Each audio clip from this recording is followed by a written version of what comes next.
Hey guys, welcome back to some more reviews, and of course today talking about the Last House on the Left 2009 remake. Of course, as you guys can see, this is the unrated version. I haven't seen the theatrical cut yet. I've only seen the uncut version. And Last House on the Left, the remake, is a film that I gave a lot of praise for in the past. Um, on the previous review, I said it was actually a pretty good, or a really good remake. It's good. I still enjoy it, but my respect for it, or you know, the way I like the film has sort of went down a little bit. I used to think it was actually a really good remake, like one of my favorite remakes of all time. But watching it again, it's good, but I don't think it's as good as the original film. I think it fixed certain problems in the original film, but the original film. First of all, the cast in the original film did a better job. Not necessarily, the lead character, because in this film, the lead character is actually really well done. And her friend, of course, Mary Collins and her friend. I mean, I didn't mind those two actresses. The actors who played the parents did a good job, a better job than the original film. And in this film, I thought they handled the revenge part a lot better than the original film. And the film, I'll give it this: it's shot very, very well. I was actually very surprised by the score because, when the movie starts out, I didn't really care for the score. Not too many songs I remembered. And then the score started to pick up. I started saying, okay, this is a decent song. Okay, this is a decent song. So the score surprised me. Pretty decent score. A lot of practical effects in the film. Very, very gory. The rape scene in this movie is extremely brutal. It was extremely hard to watch this film, and that's why it's hard to watch the I Spit on Your Grave films, because especially I Spit on Your Grave 2, even the first movie and the remake, they're hard enough to watch, but in I Spit on Your Grave 2, sorry guys, a little notification popped up, but I Spit on Your Grave 2 was freaking brutal, and then there's rape scenes. I believe in the original I Spit on Your Grave, there's like a 30-minute rape scene. And it's really hard for me to watch these kind of movies because because of how brutal the rape scenes are. And the film, talking about this film, but I spent just the I Spit Grave films and this film and the original film. It's hard to watch the rape scenes because they're very brutal, and they're very powerful scenes, and they're hard to watch. Especially in this film. I mean, the original film had a powerful rape scene, but this film had a very brutal and sad rape scene because they sort of fixed the Mary Collingwood character and her friend and her parents, because they gave Mary Collingwood like a little bit more of a background in this film, which is another thing I really enjoy. They give characters background that need to be, more fleshed out in the original film. They gave them more background. Like you found out that Mary Collins had a bigger older brother, that she had an older brother and that he passed away, and the parents trying to deal with this, pain of the brother passing away, and so is she. And you found out that she likes to swim, trying to make sure that she's the best swimmer. They gave a lot of character, and it was really cool they did that. So when she did get raped and when she did get shot, you really felt, bad, and it's brutal. The story is pretty much the same. I mean, you got Mary Collingwood, like I said, she's a swimmer, trying to get better every time. Her and her parents, they go to this house out in the country, and it's sort of their vacation home for the summer, so that's a little bit different. And while she's out there, she meets this friend, sort of like Phyllis in the original film. Only I don't think her name is Phyllis. I think her name is like Jennifer or something like that. And while she meets her friend, they meet Justin, or it would be the junior character in the original film, but in here it's Justin, played by actually I can't remember his name, but he's been in a lot of films, and he did a good job. But the rest of the family I didn't care for. I'll get to why. But the actor who played Justin did a good job. He tells the girls that he has this, premium weed, and you sort of think it's going to be like the original film when they go to the house or they go to this motel, and you think they're going to that he's going to lure them in there. but he ends up really just smoking pot with them, and they end up smoking pot, and then Krug comes in the picture. Which Krug did have a scene before that, where he gets broken out. Which, by the way, the rest of this film was very well shot. I don't know about that beginning scene. Something about that beginning scene, the way that it was shot, the way that it was lit, looked very, very fake, and looked very, very off. I don't know. Maybe it was just me, but the beginning of this film, the very first shot of them breaking Krug out of the police car, something about it didn't seem right. I don't know if it was just the way it was lit or the way it was shot. It didn't seem, I don't know, it just looked very, very fake. The way the trees looked, the atmosphere looked, I don't know, maybe it was just me, but it was a very, weird opening. Didn't look right, the way that it was shot. And, that's when he breaks out of there. That's the beginning of the film. But, Krug ends up going into the motel, and he finds Justin and the two girls smoking pot. I can't stand this Krug. This Krug freaking sucks. I'm sorry. His lines, I do think he was another film that I've seen, but I don't have IMDb on me right now, or I can't pull up IMDb because I don't have any Wi-Fi.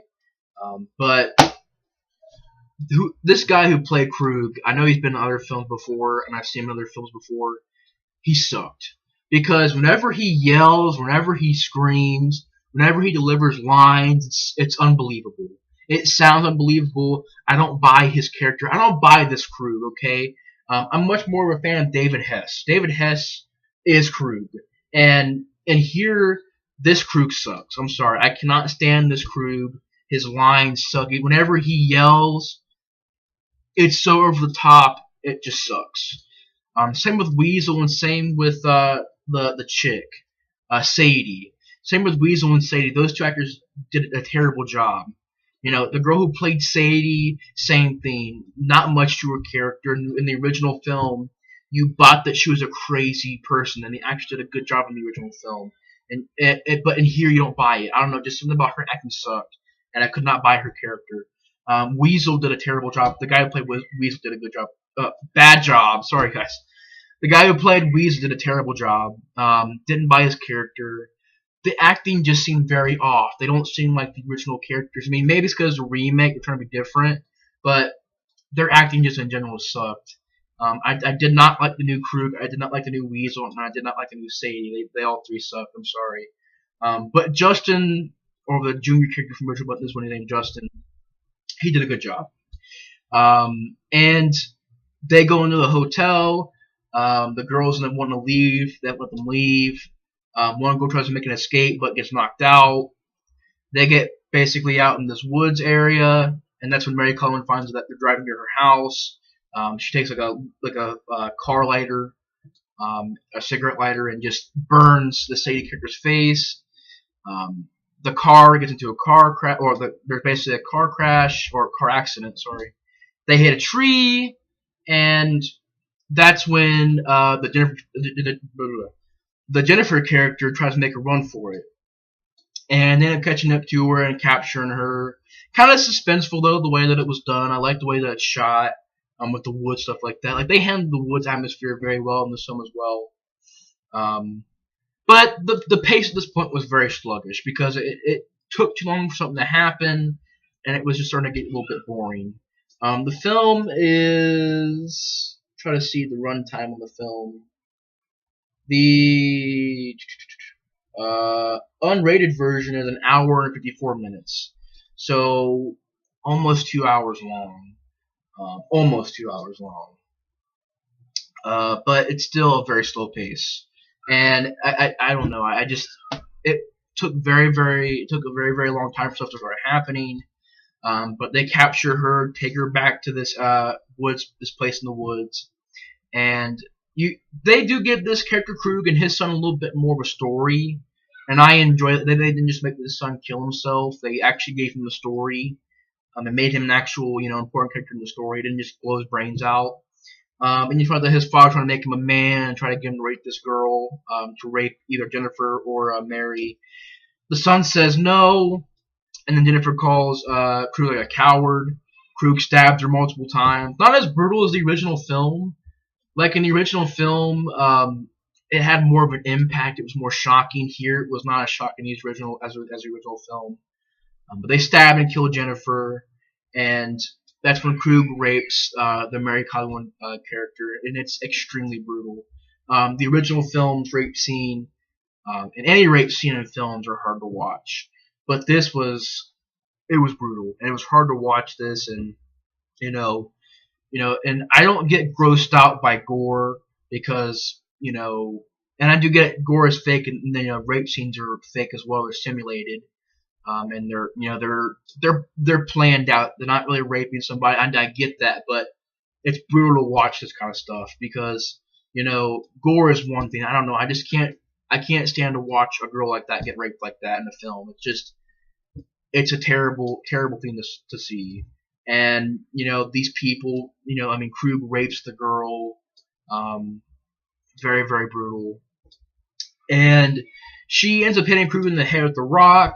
She runs out in the lake. That's where you get the original film where instead of her walking out to the lake, it was her running out to the lake and trying to swim away. She gets shot in the shoulder. They think that she's dead. She ends up not being dead later on in the film. That's when the killers pretty much go to her parents' house. And they don't even know it yet. And the parents are sort of welcoming them in there, fixing them up, stitching up this guy's or a weasel's nose. And you find out that Mary's alive. Another different thing about this film than the original film. That's another thing. This remake isn't a shot-for-shot remake. It's not. There's a lot of ideas that are similar in this film, but there's definitely a lot of different ideas.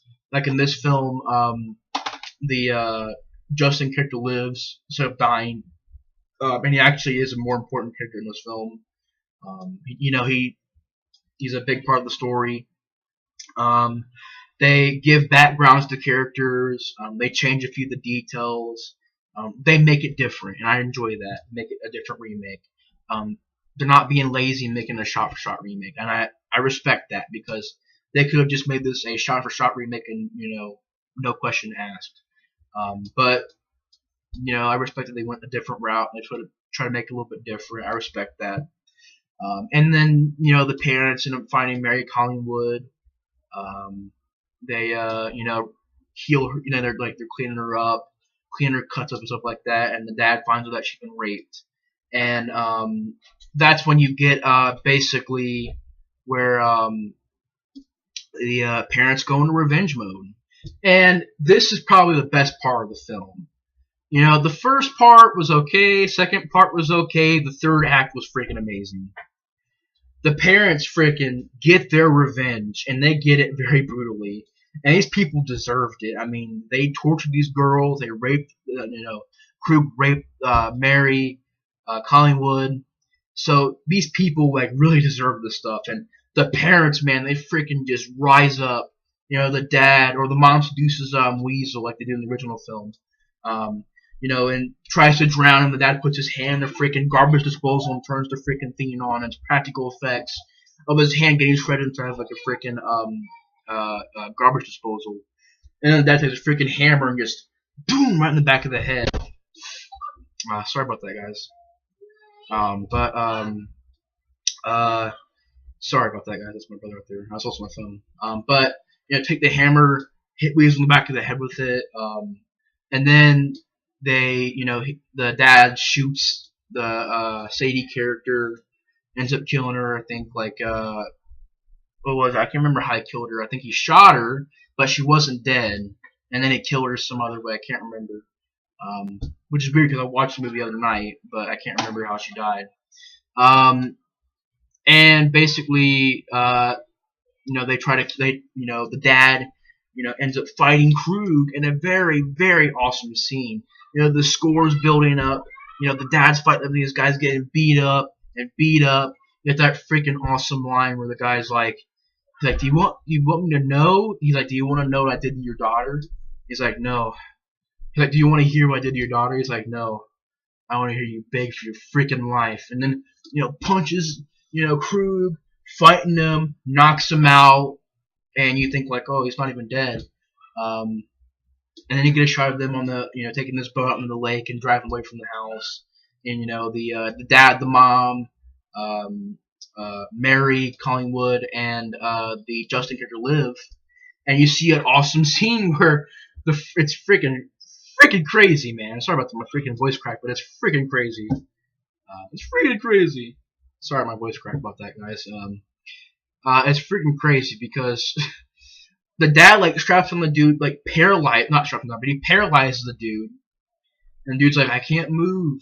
And then the dad takes his head, puts it in a microwave, and turns it on, and it's practical too, all practical, no CGI, very practical scene where the freaking head just explodes and brains go everywhere. It's freaking crazy, and I'm like, yes, it's freaking awesome, man.